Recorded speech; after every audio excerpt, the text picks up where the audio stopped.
Easy പോയിന്റിലേക്ക് ഏവർക്കും സ്വാഗതം.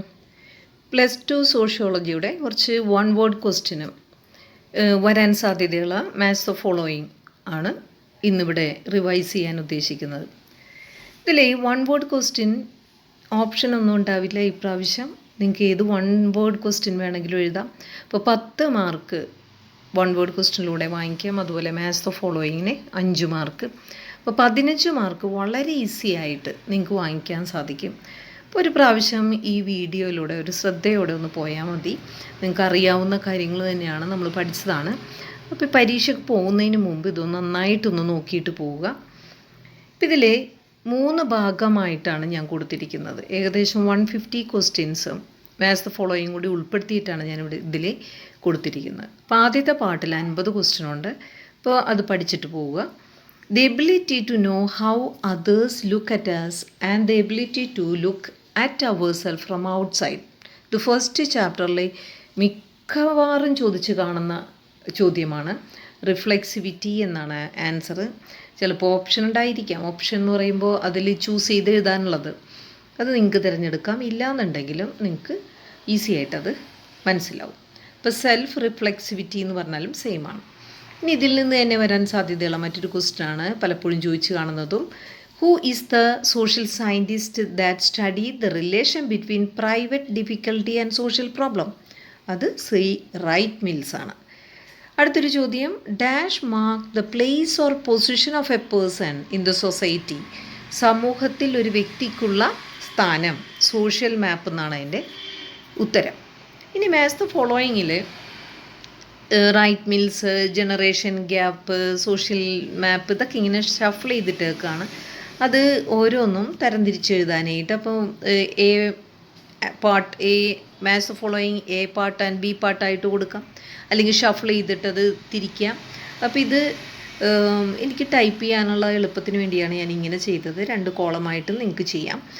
ഇപ്പോൾ എ പാർട്ടിൽ നമുക്ക് റൈറ്റ് മിൽസിൻ്റെ കൂടെ private difficulties and social problems ആണ്. ഇത് എയും ബി ആണെങ്കിൽ എയിൽ റൈറ്റ് മിൽസ് എഴുതുക, ബിയിൽ പ്രൈവറ്റ് ഡിഫിക്കൽട്ടീസ് ആൻഡ് അങ്ങനെ കോളം തിരിക്കുക. ഇനി രണ്ടാമത്തേത് സോഷ്യൽ മാപ്പ്. സോഷ്യൽ മാപ്പ് എന്ന് പറഞ്ഞാൽ എന്താണ്? നമ്മൾ ഒരാളുടെ ഭാഷ, ക്ലാസ്, കാസ്റ്റ് ഇതൊക്കെ ഉൾപ്പെടുന്നതാണ് അയാളുടെ സാമൂഹ്യ സ്ഥാനം.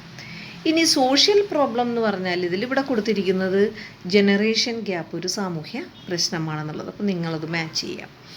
ഇനി അടുത്ത question, write the following under 2 column. ഇവിടെ 2 കോളമായിട്ട് എഴുതാൻ പറഞ്ഞിരിക്കുന്നു. അതിൽ ഒന്ന് പേഴ്സണൽ ഡിഫിക്കൽട്ടീസ് ആൻഡ് അത് സോഷ്യൽ പ്രോബ്ലംസ്. അപ്പോൾ നിങ്ങൾ ഒരു ഹെഡിങ് പേഴ്സണൽ ഡിഫിക്കൽട്ടീസ് എന്ന് പറഞ്ഞിട്ട് പേഴ്സണൽ പ്രോബ്ലംസ് എഴുതുക. മറ്റു ബി പാർട്ടിലെ സോഷ്യൽ പ്രോബ്ലം എന്ന് എഴുതിയിട്ട് സോഷ്യൽ പ്രോബ്ലം എഴുതുക. അപ്പോൾ ഇവിടെ ഞാൻ ഇങ്ങനെ ഒന്ന് തരംതിരിച്ചിരിക്കുകയാണ്. ജനറേഷൻ ഗ്യാപ്പ് സോഷ്യൽ പ്രോബ്ലമാണ്. ആങ്സൈറ്റി എന്നുള്ളത് നമ്മുടെ ഉത്കണ്ഠ എന്നുള്ള ഒരു വ്യക്തിയെ ബാധിക്കുന്ന പ്രോബ്ലം ആയതുകൊണ്ട് അത് പേഴ്സണൽ പ്രോബ്ലമാണ്. ഇനി റേസിസം എന്ന് പറഞ്ഞാൽ നമ്മൾ വംശത്തോട്, നമ്മുടെ വംശം മികച്ചത് എന്ന് പറഞ്ഞ് ഒരു ഭ്രാന്ത് ആക്രമിക്കുന്ന തരത്തിൽ, മറ്റു റേസിനെ ആക്രമിക്കുന്ന തരത്തിൽ ഒരു ചിന്ത, അതിനെയാണ് റേസിസം. അതൊരു സാമൂഹ്യ പ്രശ്നമാണ്, സോഷ്യൽ പ്രോബ്ലമാണ്. ഇനി അൺഎംപ്ലോയ്മെൻറ്റ്, തൊഴിലില്ലായ്മ എന്ന് പറഞ്ഞാൽ അതൊരു പൊതുപ്രശ്നമാണ്. കാരണം നമ്മുടെ സമൂഹം നേരിടുന്ന ഒരു പ്രശ്നമാണ്. അതുകൊണ്ട് സോഷ്യൽ പ്രോബ്ലം. ഇനി കമ്മ്യൂണൽ ഫീലിംഗ് എന്ന് പറഞ്ഞാൽ മതവികാരം. അതൊക്കെയാണ് വർഗീയതക്ക് കാരണമാകുന്നത്. വർഗീയത എന്ന് വേണമെങ്കിൽ പറയാം, കമ്മ്യൂണലിസം എന്ന് പറയാം. ഇത് സോഷ്യൽ പ്രോബ്ലമാണ്. ഇനി ടെൻഷനോ? ഒരു വ്യക്തിക്ക് വളരെയധികം ടെൻഷൻ. ഇപ്പോൾ നിങ്ങൾക്ക് എക്സാം എന്ന് പറയുമ്പോൾ ഒത്തിരി ടെൻഷൻ, അത് നിങ്ങളുടെ വ്യക്തിപരമായ പ്രശ്നമാണ്. അതൊരു സോഷ്യൽ പ്രശ്നമേ അല്ല. ഇനി ഡിസ്സാറ്റിസ്ഫാക്ഷൻ വിത്ത് എൽഡേഴ്സ്. മുതിർന്നവർ പറയുന്നത് അങ്ങ് ഇഷ്ടപ്പെടുന്നില്ല, അത് പേഴ്സണൽ പ്രോബ്ലമാണ്. എന്നാൽ തലമുറകൾ തമ്മിലുള്ള വിടവ് എന്ന് പറഞ്ഞാൽ, ജെൻഡർ ഇൻഈക്വാളിറ്റി എന്ന് പറഞ്ഞാൽ അത് സോഷ്യൽ പ്രോബ്ലമാണ്. അപ്പോൾ തലമുറകൾ തമ്മിലൊരു വിടവെന്ന് പറഞ്ഞാൽ മുതിർന്നവർ പറയുന്നത് നമ്മുടെ താഴ്ന്ന തലമുറ, അതായത് ഇളം തലമുറയ്ക്ക് അത്രയ്ക്ക് രുചിക്കുന്നില്ല. അപ്പം അതിനെ ഒരു വാക്കിട്ട് പറയുകയാണെങ്കിലോ, ജെൻഡർ ഇൻഈക്വാളിറ്റി എന്നുള്ള വാക്കിട്ട് പറയുകയാണെങ്കിൽ നിങ്ങൾ ആ ഒരു ടേമിലാണ് പറയുന്നതെങ്കിൽ അതിനെ സോഷ്യൽ പ്രോബ്ലം ഒന്നും. വെറുതെ ഡിസാറ്റിസ്ഫാക്ഷൻ വിത്ത് എൽഡേഴ്സ്, മുതിർന്ന പറഞ്ഞത് നമുക്ക് അതൃപ്തി തോന്നി, അതൊരു യുവർ പേഴ്സണൽ പ്രോബ്ലം. ഇനി അടുത്തത് subject which study things about birth, death, immigration, marriage, divorce etcetera called. അതായത് നമ്മൾ ജനനം, മരണം, അതുപോലെ കുടിയേറ്റം, വിവാഹം, ഡിവോഴ്സ് ഇങ്ങനെയുള്ള കാര്യങ്ങൾ പറയുന്നതിനെ നമ്മൾ എന്താ വിളിക്കുന്നത്? ഫോമൽ ഡെമോഗ്രഫി എന്നാണ്. ഇനി the first census in the world is the American census ആണ്. അപ്പോൾ അമേരിക്കയിലാണ് ആദ്യത്തെ സെൻസസ്. അപ്പോൾ അമേരിക്കൻ സെൻസസ് എന്ന് കണ്ടാൽ മാത്രമേ 1790 എഴുതാൻ പാടുള്ളൂ കേട്ടോ, ഫസ്റ്റ് സെൻസസ്. അല്ലെങ്കിൽ ഇന്ത്യയിലെ ഫസ്റ്റ് സെൻസസ് എന്ന് ചോദിക്കുമ്പോൾ ഇതല്ല അതിൻ്റെ ആൻസർ. അമേരിക്കൻ സെൻസസ് എന്ന് കണ്ടാൽ മാത്രമേ ഈ ഉത്തരം എഴുതാൻ പാടുള്ളൂ. ഇനി who is the social scientist that found that there are personal reason as well as societal reason behind every suicide. ഇവിടെ പേഴ്സണൽ ഡിഫിക്കൽട്ടിയും ആൻഡ് സോഷ്യൽ ഡിഫിക്കൽട്ടിയും അതൊന്നും ഓർത്തിരിക്കരുത്. ഇവിടെ സൂയിസൈഡിൻ്റെ കാര്യമാണ് പറയണത്. സൂയിസൈഡിൻ്റെ പിന്നിൽ എന്താണ് വ്യക്തിപരമായ കാരണവും സാമൂഹിക കാരണവും എന്ന് ചോദിക്കുന്നത്. ഇതിനെക്കുറിച്ച് പഠിച്ച സയൻറ്റിസ്റ്റ് ആരാണെന്ന് ഇത് പറഞ്ഞത് ആരാണ്? എമിൽ ഡർക്കീമാണ് സൂയിസൈഡ് തിയറി നൽകിയിട്ടുള്ളത് സോഷ്യോളജിക്ക്. ഇനി അടുത്ത question, the function of dash is analyzing the features involved in changes in the population. ജനസംഖ്യയിൽ വരുന്ന മാറ്റത്തെക്കുറിച്ചും ഘടകങ്ങളെക്കുറിച്ചും പഠിക്കുന്നത് എന്താണ്? ഡെമോഗ്രഫിയാണ്, ജനസംഖ്യാശാസ്ത്ര പഠനം. ഇനി അതിന് വേറൊരു രീതി ചോദിക്കാം. Dash is the scientific study of population. ഇതൊക്കെ എന്നും മിക്ക ക്വസ്റ്റ്യൻ പേപ്പറിൽ സ്ഥിരമായി വരുന്ന ചോദ്യമാണ്. ആരും ഇതൊന്നും ഇഗ്നോർ ചെയ്യരുത്. ഇതൊക്കെ ഒന്ന് നോക്കിയിട്ട് വേണം പോകാൻ. വളരെ ഈസി ആയിട്ട് നിങ്ങൾക്ക് കുറേ മാർക്ക് സ്കോർ ചെയ്യാൻ സാധിക്കും. അപ്പോൾ അതിൻ്റെ ഉത്തരം എന്താണ്? Dash is the scientific study of population, demography, ജനസംഖ്യാ ശാസ്ത്രം. ഇനി ആരാണ് ഈ പുസ്തകം എഴുതിയത്? Who wrote an essays on the principles of population. ഈ പുസ്തകത്തിലാണ് അദ്ദേഹം മാൾത്തൂസിയൻ തിയറി എഴുതിയത്. അപ്പോൾ തോമസ് മാൾത്തൂസ് ആണ് ഇത് എഴുതിയ ആൾ. ഇനി according to the 2011 census what is the gender ratio in India? ഇന്ത്യയിലെ ജെൻഡർ റേഷ്യോ ഏതാണ്? 2011 സെൻസസ് 940 ആണ്. 940 വിമനാണ് 1000 പുരുഷന്മാർക്ക് ഉള്ളത്. When did the new population policy of India come into force? പുതിയ പോപ്പുലേഷൻ പോളിസി 1952 ഒരെണ്ണമുണ്ട്. ലേറ്റസ്റ്റ് ഏതായിരുന്നു?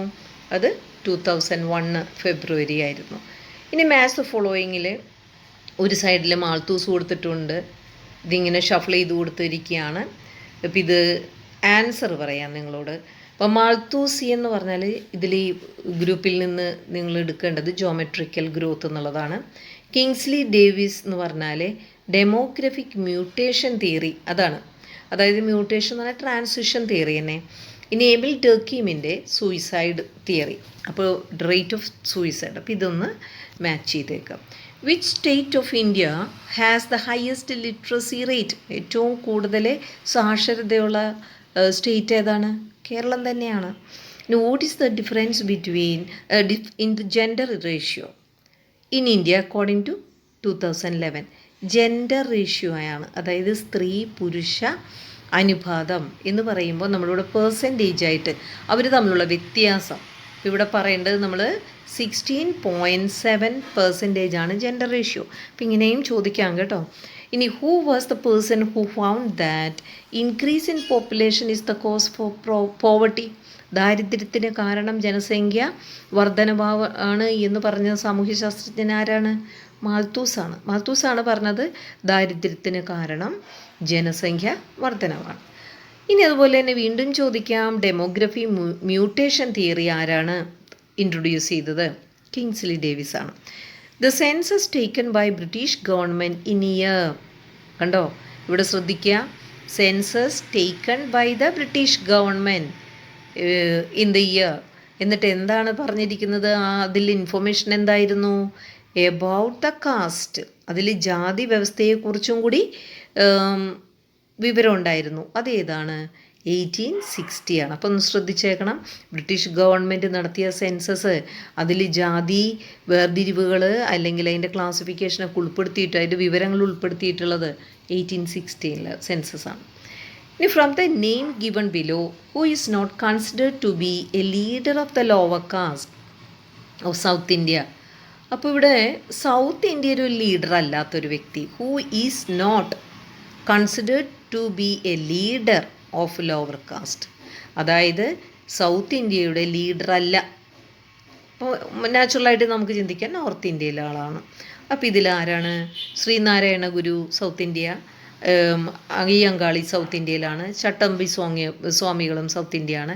അപ്പോൾ ഇവിടെ ഗാന്ധിജിയാണ് നോർത്ത് ഇന്ത്യൻ. അപ്പോൾ ലോവർ കാസ്റ്റിന് വേണ്ടി പരിശ്രമിച്ചു എങ്കിലും ലീഡറൊക്കെ തന്നെയാണ്, പക്ഷേ സൗത്ത് ഇന്ത്യ അല്ല, നോർത്ത് ഇന്ത്യക്കാരനാണ്.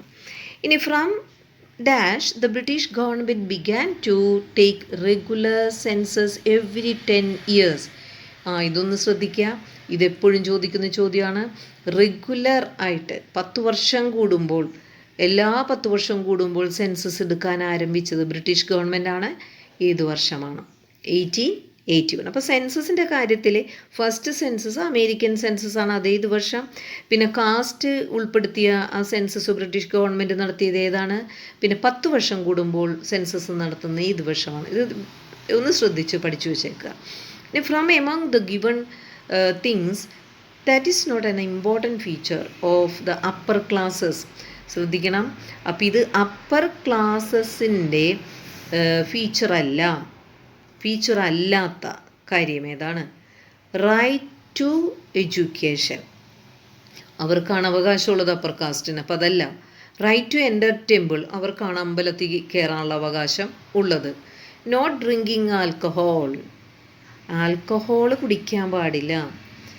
പിന്നെ പൊളിറ്റിക്കൽ പവറും ഉണ്ട്. അപ്പോൾ ഇതിലേതാണ്? നോട്ട് ഡ്രിങ്കിങ് ആൽക്കഹോളാണ് ഇവിടെ ആൻസറായിട്ട് കൊടുക്കേണ്ടത്. From among the things that is not an important feature. അവരുടെ ഇമ്പോർട്ടൻറ്റ് ഫീച്ചറൊന്നുമല്ല, അവർക്ക് ആൽക്കഹോൾ കുടിക്കാൻ പാടില്ല ഒന്നും പറഞ്ഞിട്ടില്ല. അവർ കുടിക്കില്ലായിരിക്കാം, കുടിക്കുമായിരിക്കാം, പക്ഷെ അതൊന്നും ഒരു ഉയർന്ന ജാതിയുടെ ഫീച്ചറായിട്ട് പറഞ്ഞിട്ടില്ല. ഉയർന്ന ജാതിയുടെ ഫീച്ചറായിട്ട് പറഞ്ഞിട്ടുള്ളത് അവർക്ക് ക്ഷേത്രത്തിൽ കയറാം, അതിനുള്ള അവകാശമുണ്ട്, വിദ്യാഭ്യാസം ചെയ്യാനുള്ള അവകാശമുണ്ട്, പൊളിറ്റിക്കൽ പവറുണ്ട്. ഇതൊരു കൺഫ്യൂസിങ് ക്വസ്റ്റ്യൻ ആണ്. ഇപ്പം നോട്ട് ഡ്രിങ്കിങ് എന്ന് പറയുമ്പോൾ നിങ്ങൾ വിചാരിക്കും തീർച്ചയായിട്ടും ഉയർന്ന അപ്പർ ആളുകൾ, ഇത് അപ്പർ ക്ലാസ് ആണേ, അപ്പർ കാസ്റ്റ് അല്ല, ഓർമ്മ വേണം, അപ്പർ ക്ലാസ്സസ് ആണ്, അപ്പർ കാസ്റ്റ് അല്ല. അപ്പോൾ ഇത് നോട്ട് ഡ്രിങ്കിങ് ആൽക്കഹോൾ എന്നുള്ളത് ഒരു ഫീച്ചർ അല്ല, വേണമെങ്കിൽ ആൽക്കഹോൾ അവർക്ക് കൺസ്യൂം ചെയ്യാം. ഇനി from the following choose the family in which members of only 2 generation. 2 generation എന്ന് പറയുമ്പോൾ ചിന്തിച്ചു നോക്കി, ആരൊക്കെ ആയിരിക്കും? അച്ഛനും അമ്മയും മക്കളും. അപ്പോൾ അതെന്താണ്? ജോയിൻറ്റ് ഫാമിലി ആണോ? അല്ല, അവിടെ 3 തലമുറയെങ്കിലും ഉണ്ടാവണം. ന്യൂക്ലിയർ ഫാമിലി ആണോ? അതെ, അച്ഛനും അമ്മയും കുഞ്ഞുങ്ങൾ പ്രായപൂർത്തിയായി വിവാഹം കഴിക്കുമ്പോൾ അവർ മാറി താമസിക്കും. അപ്പോൾ ന്യൂക്ലിയർ ഫാമിലി എന്ന് പറഞ്ഞാൽ അവിവാഹിതരായ മക്കളും കൂടി താമസിക്കുന്നത്. എക്സ്റ്റെൻഡഡ് ഫാമിലി എന്താണ്? നമ്മൾ പഠിച്ചിട്ടുണ്ടല്ലോ, ഏതെങ്കിലും ഒരു പാർട്ട്ണറിൻ്റെ ഫാമിലി കൂടെ ഉണ്ടാവും, അവരുടെ മാതാപിതാക്കളോ സഹോദരങ്ങളോ, അതാണ് എക്സ്റ്റെൻഡഡ് ഫാമിലി. അപ്പം ഇത് ന്യൂക്ലിയർ ഫാമിലി എന്നുള്ളതാണ് ആൻസർ.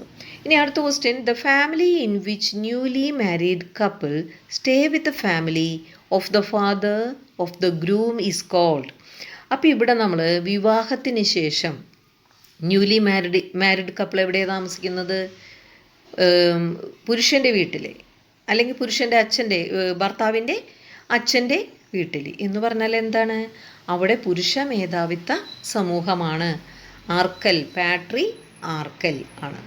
ഇനി family of a mother with her children and their children is called.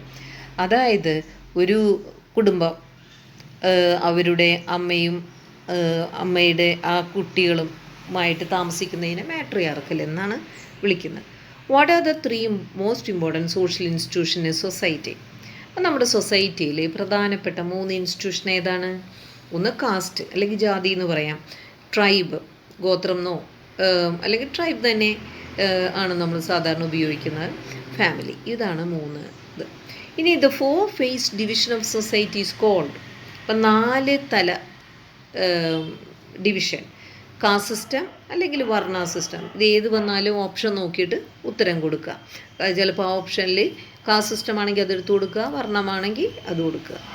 ഇല്ലെങ്കിൽ ഇതേപോലെയാണെങ്കിൽ നിങ്ങൾ caste system or varna system, രണ്ടും ഏകദേശം 4 ഡിവിഷനാണ്. ഇനി who is the father of Indian sociology. ചാടിക്കേറിയിട്ട് അഗസ്റ്റ് കോംപ്റ്റ് എന്ന് എഴുതി കളയരുത്. ഇന്ത്യൻ സോഷ്യോളജി എന്നാണ് പറഞ്ഞിരിക്കുന്നത്. അപ്പോൾ ഇവിടെ GS ഗുറെ എന്നാണ് ആൻസർ കൊടുക്കേണ്ടത്. അഗസ്റ്റ് കോംപ്റ്റ് എന്ന് പറഞ്ഞാൽ എന്താ പറയുക? Who is the father of sociology എന്ന് ചോദിച്ചാൽ ഇന്ത്യൻ സോഷ്യോളജി എന്നുള്ളത് കൊണ്ട് ക്വസ്റ്റ്യൻ എപ്പോഴും ശ്രദ്ധിക്കുക. കുട്ടികൾക്കൊരു പണിയുണ്ട്, കാണുമ്പോൾ തന്നെ ചാടി വീണ് അങ്ങോട്ട് ഉത്തരം എഴുതുക. രണ്ടാമതൊന്നും വായിക്കുകയോ അതിനെക്കുറിച്ച് തിങ്ക് ചെയ്യുകയോ ചെയ്യില്ല. ഇനി അടുത്തൊരു question. In the 18th century, the economics was known as. 18ാം നൂറ്റാണ്ടിലെ സാമ്പത്തിക ശാസ്ത്രത്തിനെ വിളിച്ചിരുന്ന പേരേതാണ്? പൊളിറ്റിക്കൽ ഇക്കോണമി എന്നാണ് അറിയപ്പെട്ടിരുന്നത്. അതുപോലെ who was the most important political economist of the early period? അക്കാലത്ത് ഏതായിരുന്നു ഏറ്റവും പ്രധാനപ്പെട്ട സാമ്പത്തിക ശാസ്ത്രം? പൊളിറ്റിക്കൽ ഇക്കോണമിസ്റ്റ് ആരായിരുന്നു? ആഡം സ്മിത്ത് ആയിരുന്നു ആൻസർ. ഇനി 31ാമത്തെ question. Dash said that individual transactions affect the market system. അതായത് കൊടുക്കൽ വാങ്ങൽ കൈമാറൽ ഇതൊക്കെ തന്നെയാണ് മാർക്കറ്റ് സിസ്റ്റത്തെ അഫക്റ്റ് ചെയ്യുന്നതെന്ന് പറഞ്ഞത് ആഡം സ്മിത്താണ്. ഇനി 32ാമത്തെ question. The French word dash means giving freedom in the matters connected with market and industry. അതായത് മാർക്കറ്റ് ഇൻഡസ്ട്രിയിൽ ഫ്രീഡം കൊടുക്കുക. അപ്പോൾ അതിന് നമ്മളെന്താണ്? ലേസസ് ഫെയർ എന്നുള്ളതാണ് ആൻസർ. ഇനി economic activities of the dash are similar to those of capitalist. അപ്പോൾ ഇവിടെ മുതലാളിമാരെങ്ങനെയാണോ ചെയ്തിരുന്നത് അതേപോലെ ചെയ്തിരുന്നവരാണ് നഗരത്താർ. ഇനി what is the most important book of Adam Smith? അത് നമ്മൾ പറയേണ്ടത് വെൽത്ത് ഓഫ് നേഷൻ. ഇനി 35ാമത്തെ question. Who is the person who coin the term invisible hand? Invisible hand എന്നുള്ള വാക്ക് ഉപയോഗിച്ചത് ആഡം സ്മിത്ത് ആണ്. ഇനി next question. The anthropologist who made studies in the Dhorai village pointed out the social importance of market. ഈ ക്വസ്റ്റ്യൻ്റെ ചോദ്യം anthropologist Dhorai വില്ലേജിൽ അദ്ദേഹം റിസർച്ച് നടത്തി. അതാരായിരുന്നു? ആൽഫ്രഡ് ഗെല്ലായിരുന്നു. ഇനി 37ാമത്തെ question. Who said that in the capitalist production system labour itself become goods? തൊഴിൽ തന്നെ നമ്മളത് ഒരു വിൽപ്പന ചരക്കാക്കി മാറ്റി എന്ന് പറഞ്ഞത് ആരാണ്? അത് കാൾ മാർക്സ് ആണ്. ഇനി അടുത്തത് മാച്ച് ദ ഫോളോയിങ് ആണ്. ആഡം സ്മിത്ത് അത് ഷഫിൾ ചെയ്തിട്ടേക്കാണ്. ആൻസർ പറയാം. ആഡം സ്മിത്ത് എന്ന് പറയുമ്പോൾ വെൽത്ത് ഓഫ് നേഷൻ. ബെഞ്ചാര അത് ഉപ്പ് കച്ചവടമാണ് അവർ നടത്തിയത്. കാൾ മാർക്സ് എന്ന് പറയുമ്പോൾ ക്യാപിറ്റലിസ്റ്റ് എക്സ്പ്ലോയിറ്റേഷൻ ആണ് അതുമായിട്ട് ബന്ധപ്പെട്ടത്. Max Weber status symbol. ഇനി 39ാമത്തെ question. The process by which people are categorised into different level is called dash by sociologist. അതിൻ്റെ ഉത്തരം ഇന്നീക്വാളിറ്റി, സോഷ്യൽ ഇന്നീക്വാളിറ്റി എന്നുള്ളതാണ്. ഇനി keeping individuals away from the all activities of society is called. ആളുകളെ മാറ്റി നിർത്തുന്നു എല്ലാ പെരുമാറ്റങ്ങളിൽ നിന്നും എല്ലാ ഇടപെടലിൽ നിന്നും. എക്സ്ക്ലൂഷൻ എന്നാണ്, സോഷ്യൽ എക്സ്ക്ലൂഷൻ അല്ലെങ്കിൽ ഒഴിവാക്കൽ എന്നാണ് അതിൻ്റെ അർത്ഥം. ഇനി അടുത്തത്. Who call the untouchables as Harijans? ഹരിജൻസിനെ അൺടച്ചബിൾസ് എന്ന് വിളിച്ചത് ആരാണ്? മഹാത്മാഗാന്ധിജിയാണ്. ഇനി which was the first backward community? ഏതാണ് ബാക്ക്വേർഡ് കമ്മ്യൂണിറ്റി കമ്മീഷൻ? ശ്രദ്ധിക്കണം, ബാക്ക്വേർഡ് കമ്മ്യൂണിറ്റി എന്നല്ല, ബാക്ക്വേർഡ് ക്ലാസ് കമ്മീഷൻ അല്ലെങ്കിൽ കമ്മ്യൂണിറ്റി കമ്മീഷൻ എന്നാണ്. കാക്ക കലേക്കർ കമ്മീഷൻ. ഇനി 46ാമത്തെ question. Who was the head of the second backward community commission in India? അതിൻ്റെ ആൻസർ BP മണ്ഡൽ. ഇനി 47ാമത്തെ question. Who was the chairman of backward community commission appointed by the അവിടെ he എന്നാണ് എഴുതിയേക്കണം, by the Kerala government in 1970. അപ്പോൾ 70-ലാണെങ്കിലും Kerala government appoint ചെയ്തിരുന്നൊരു കമ്മീഷനായിരുന്നു ഞെട്ടൂർ കമ്മീഷൻ. ഇനി who started the Bengali social reform movement? അത് ആരായിരുന്നു? അത് ബംഗാളി, അത് രാജാറാം മോഹൻ റോയ്. ഇനി അതുപോലെ ഹൂ ഫൗണ്ടഡ് ദ ബ്രഹ്മ സമാജ്? അതിൻ്റെ ഉത്തരം രാജാറാം മോഹൻ റോയ് ആണ്. പിന്നെ ഒരു മാച്ച് ഫോളോയിങ് ഉണ്ട്. ആ മാച്ച് ഫോളോയിങ്ങിൽ മാച്ച് ചെയ്ത് ആണ് തന്നെ കൊടുത്തിരിക്കുന്നത്. ഗാന്ധിജിയാണ് ഹരിജൻ എന്നുള്ള വാക്ക് ഉപയോഗിച്ചത്. BP മണ്ഡലാണ് ബാക്ക്വേർഡ് കമ്മീഷനാണത്. അതുപോലെ താരാഭായ് ഷിൻഡെയാണ് മെയിൽ ഫീമെയിൽ ഈക്വാളിറ്റിയെക്കുറിച്ച് സംസാരിച്ചത്. പിന്നെ അനിത ഗേ എന്ന് പറഞ്ഞാൽ ഒരു ഡിഫറൻ്റ്ലി ഏബിൾഡ് പീപ്പിൾ ആണ്. അപ്പോൾ ഇതൊക്കെയാണ് വൺ വേർഡ് ക്വസ്റ്റ്യനും മാച്ച് ദ ഫോളോയിങ് ഫസ്റ്റ് പാർട്ടിലുള്ളത്. ഇനി സെക്കൻഡ് പാർട്ടുമായി ഉടനെ എത്താം.